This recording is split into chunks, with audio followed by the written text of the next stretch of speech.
یہ طریق جو ہے سلوک کا، اللہ تعالیٰ تبارک و تعالیٰ کے راستے میں چلنے کا، یہ طریق جو ہے یہ ہر وقت چاہتا ہے کہ کچھ آدمی کیا کہنا چاہیے بے فکر نہ ہو، بلکہ اللہ تعالیٰ سے مانگتا رہے کہ میں، کیونکہ اس کے نفس کے تقاضے جو ہیں وہ کسی بھی وقت ابھر جاتے ہیں، اللہ بچائے۔ مولانا رومی رحمۃ اللہ علیہ فرماتے ہیں مثنوی میں کہ ایک حکایت بیان فرمائی ہے کہ ایک آدمی جو تھا وہ کہیں جنگل میں لکڑیاں وکڑیاں کاٹ رہا تھا، تو سردی کا موسم تھا، تو سردی کے موسم میں لکڑیاں کاٹتے کاٹتے وہ اس میں کہیں ایک وہ اژدہا سانپ وہ نکل آیا، لیکن دیکھا کہ بالکل مردہ ہے، تو لکڑی میں لپٹا ہوا تھا، انہوں نے کہا چلو مردہ تو ہے ہی، اٹھا کے لے گیا اپنے گھر میں، تو لے کے ڈال دیا۔ وہ لکڑی کے ساتھ لپٹا ہوا تھا اور بالکل بے حس و حرکت تھا، مردہ تقریباً۔ جب وہاں اپنے گھر لے کر آیا تو وہاں سردی کا موسم تھا، وہاں ذرا گرمائی ملی، تو کچھ دنوں کے بعد اس میں حرکت پیدا ہو گئی اور وہ جیسے مردے سے زندہ ہو جاتا ہے اس طرح ہو گیا۔ اب وہ جو ہے اور اس نے کسی کو ڈس لیا جا کے، تو حضرت مولانا رومی رحمۃ اللہ علیہ فرماتے ہیں کہ انسان کا جو نفس ہے یہ تربیت کے بعد، مشق کے بعد ہو تو جاتا ہے کہ ایسا ہے جیسے کہ مردہ، لیکن جہاں اس کو کوئی موقع ملتا ہے غلط خواہشات پیدا کرنے کا تو یہ پھر زندہ ہو جاتا۔ تو مولانا فرماتے ہیں نفس اجدر ہاست او کے مرداست، نفس اجدر ہاست او کے مرداست از غم بے آلتی افسرداست۔ یہ جو نفس ہے ہمارا یہ تو ایک اژدہا ہے، یہ اژدہا جو ہے یہ مرا کہاں ہے؟ البتہ از غم بے آلتی افسرداست، البتہ تم نے تربیت کر کے مشق کر کے اس کو افسردہ بنا دیا ہے، لیکن وہ موجود ہے۔ اس واسطے کسی بھی وقت اللہ بچائے انسان کا دماغ پلٹ سکتا ہے، کسی وقت بھی اس کے اندر ٹیڑھ پیدا ہو سکتی ہے، اس لیے دعا سکھائی گئی کہ اے اللہ ہمارے دلوں میں ٹیڑھ پیدا نہ فرما۔ یہ ذرا ہر شخص اپنے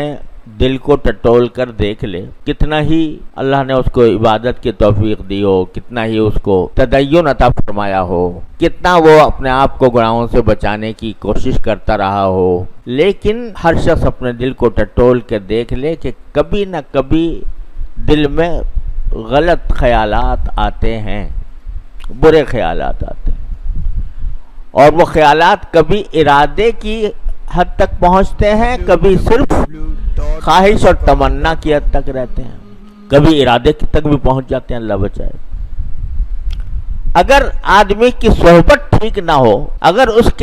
کا ماحول سازگار نہ ہو، تو یہ جو دل میں خواہشیں اور جذبات یا امنگیں یا تمنائیں پیدا ہو رہی ہیں،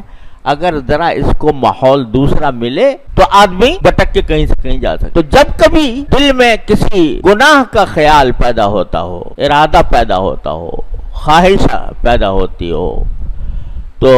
فوراً اللہ تعالیٰ کی طرف رجوع کر کے کہہ لو ربنا لا تزغ قلوبنا بعد اذ ہدیتنا۔ ایک آدمی ایک ایسے ماحول میں جا رہا ہے کہ جہاں اس کو اندیشہ ہے کہ میری نگاہ بھٹک جائے گی، یا میرے دل خراب ہوگا، یا مجھ سے کوئی غلط کام ہونے کا اندیشہ ہے، تو جانے سے پہلے اور راستے میں یہ دعا کرتا جائے ربنا لا تزغ قلوبنا بعد اذ ہدیتنا وہب لنا من لدنک۔ اس میں اللہ تبارک و تعالیٰ کی ایک تو حمد بھی ہے کہ اللہ آپ نے اپنے فضل و کرم سے ہمیں ہدایت دے دی ہے، آپ نے اپنے فضل و کرم سے ہمیں ہدایت کا مورد بنایا، یہ آپ کا انعام ہے، آپ کا کرم ہے، ہم اس کا شکر ادا کرتے ہیں، لیکن آئندہ کہیں ہم بھٹک نہ جائیں۔ اب کسی مجلس میں آپ جا رہے ہو، اندیشہ ہے کہ یہاں مجلس میں جائیں گے تو غیبتیں ہوں گی، غیبت کی مجلس ہوگی، دوسروں کا ذکر آئے گا، اس کو برا بھلا کہا جائے گا، اندیشہ ہے۔ اول تو ایسی مجلس میں جانے سے پرہیز ہی کرے تو آدمی تو بہتر ہے، لیکن بعض اوقات جانا ہو جاتا ہے اور وہاں لوگ مل جاتے ہیں، اندیشہ ہے کہ غیبتیں ہو رہی ہوں گی یا ہوں گی، تو مانگ لو اللہ تعالیٰ سے یا اللہ میں جا رہا ہوں اور مجھے اندیشہ ہے کہ کہیں میں غیبتوں کے گناہ میں مبتلا نہ ہو جاؤں، اے اللہ میرے دل کی حفاظت فرمائیے، مجھے ٹیڑھ سے محفوظ رکھیے۔ یہ دعا مانگتے رہو۔ جب کبھی نفس کسی غلط کام کی طرف اس کے دل میں خواہش پیدا ہو غلط کام کی، ناجائز کام کی، تو فوراً یہ کہہ دو ربنا لا تزغ قلوبنا بعد اذ ہدیتنا۔ اب یہ نسخہ خود بتا دیا نبی اللہ جل جلالہ نے، خود بتا دیا کہ یہ کرو، کیونکہ میرے نیک بندے ایسا کرتے ہیں، ان کی تعریف فرمائی جو کرتے ہیں، اور ہمیں بتا دیا۔ تو اس نسخے کے بعد اتمام حجت فرما دیا ہم پر۔